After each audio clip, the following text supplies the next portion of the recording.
People like the big style. People like the big bulkiness.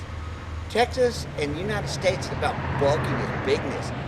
Cars, homes, everything bigger. You ever heard the sayings?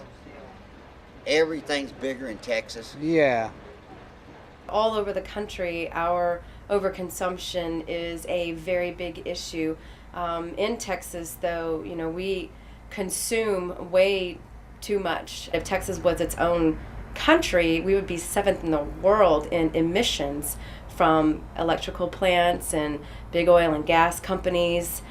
We don't have very strong environmental policy, and we have very lax enforcement at our state environmental agencies. All American cars do drink a lot of gas, and there's nothing that anybody can do about it. So you think it's just like a cultural thing that people like big cars here? Oh yes, it makes a person feel bigger. Even though they'll lift a truck up, a 4x4 truck up, lift it up so high that it'll use twice as much gas, people like to be noticed. Just more comfortable. And more safe. Yeah, more safe, yeah. That was one of the first things Americans said when the small cars started coming over. What have you got in a wreck in that little thing, Yeah. They've always felt safer in the bigger cars. What car did you have before? Volkswagen Beetle. That's a German car, right? Yeah, and I liked it a lot actually. And why did you decide to change? Because I feel safer with this one here, driving in Texas. But it was not like that in Wisconsin? No, here they drive more aggressively. So I thought that a bigger car would be better for me. So you need like a big car for work, or just because you like it? Because I like it, and also because I pull a boat, bass boat, to go fishing in Lake Travis with. Okay, that sounds good. So how often do you go fishing? Maybe 3 or 4 times a year. Okay, that's cool. People like big things like their Hummers and large trucks, but I think per capita in Texas we are at the top of the list whenever it comes to that, because we have this traditional mentality of everything's bigger in Texas. You don't think that they should think a little bit more about they polluting the environment? Oh, well, of course, That's that's all a thing in the past. Americans having to. That's air compressor. That's American car. For most of U.S. history, citizens of this country have lived with the assumption that they had some sort of God-given right to the planet. Whether it's originally the continent of North America, eventually the whole world. Well, that's the underlying sense of entitlement of the United States. Empires tend to promote delusional thinking. Okay, well, that's where we're at. So why is America more delusional than everyone else? Is because we're the most powerful society that, especially in the post-World War II era, has basically had uncontested power over the planet. We need to burst people's bubbles, because it's not about personal environment. It's about how all those personal environments are interconnected and how they affect each other.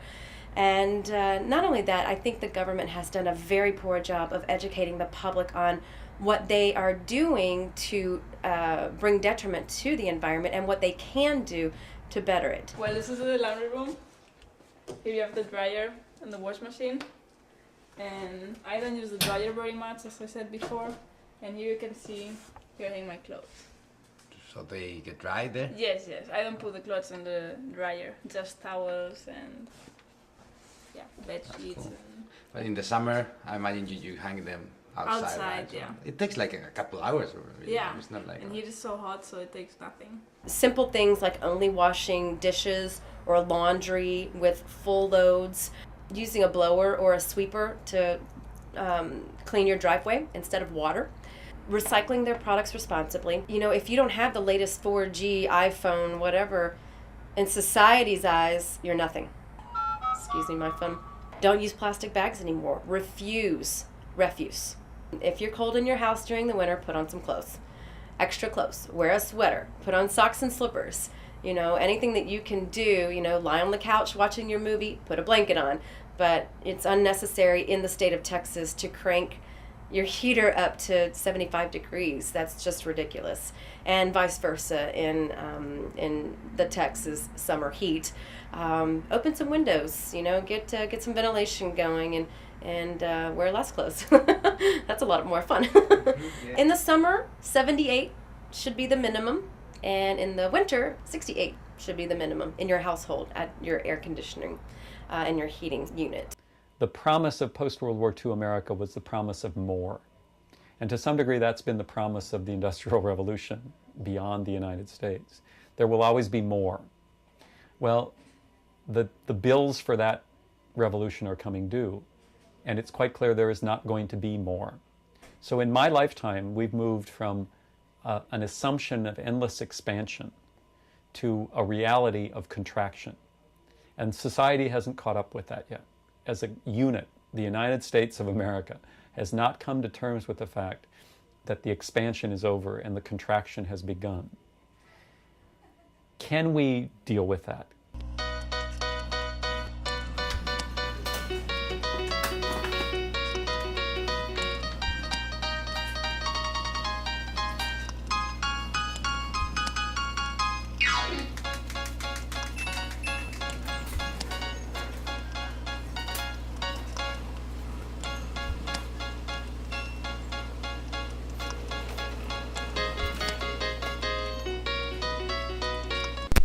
We only recycled 0.5 pounds of e-waste per capita, where other states, like in Minnesota, were recycling 5 times that much because they have strict laws and they have strict enforcement. The enforcement that we get here in Texas around environmental policy is not in favor of public health.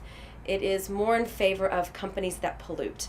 We had a campaign against UT actually because of the plastic H2 orange water bottles that they were selling at tailgating parties and was the official Texas X's water bottle.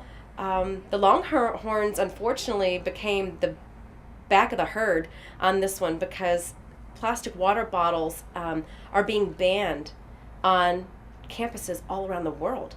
Europe is farther along in that process than the United States, but no society is really ready to cope with the dramatic decrease in energy that is going to be available and what that means in terms of everyday life, what it means in terms of whether or not the planet can sustain a population of 7 billion. Much of the third world is trying to mimic the model of industrial development based on cheap energy. India, China, these are not societies that are carving out a new path necessarily. They are simply rising in power in an existing system. And so the model isn't coming from those societies either. I don't know where it's going to come from, but I do know that it's going to be necessary. And if not, we are going to fall into the hellfire of damnation, son. And nothing but the risen Lord, Jesus Christ, and his precious blood are going to save you. And are you saved? And are you ready for that, son? Are you ready to face Jesus Christ? Are you ready to say to Satan, enough?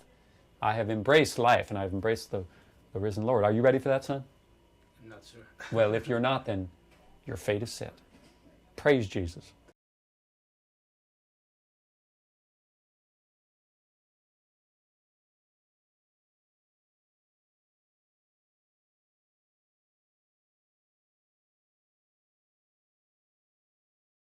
But we love American But you know, car. the big American cars with the kill columns. You love provided American much car? more. Oh yeah, I do. Okay, good.